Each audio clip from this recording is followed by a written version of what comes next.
Hello, brilliant young coders. Today we are diving into Menu L205 where we'll learn to transform a joystick into a magic button that changes text on the display.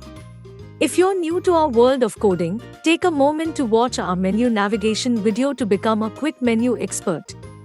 Ready to start the magic? Press the joystick and watch the app wake up. If you're too eager to wait, just press the joystick to the left and skip the help message. Now, let's play with our magic button. Every time you press the joystick, watch the text flip from B to kind. It's like having a magic wand at your fingertips.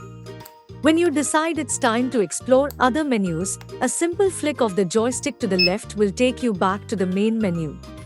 And what's the secret to this magic? It's Python coding. We've got a sneak peek of the code for you to see just how we do it. Want to try coding yourself?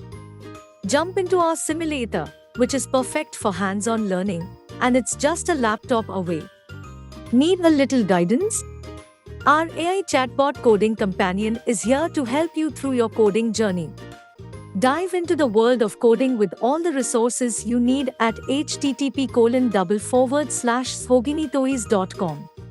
Let's embark on this Python coding adventure and become coding wizards together. Congratulations! Remember, with our Schogini Toys DIY kit, you can learn to create activities just like this one. For more exciting project ideas and updates, be sure to visit our Schogini Toys website and subscribe to our Instagram and YouTube channels.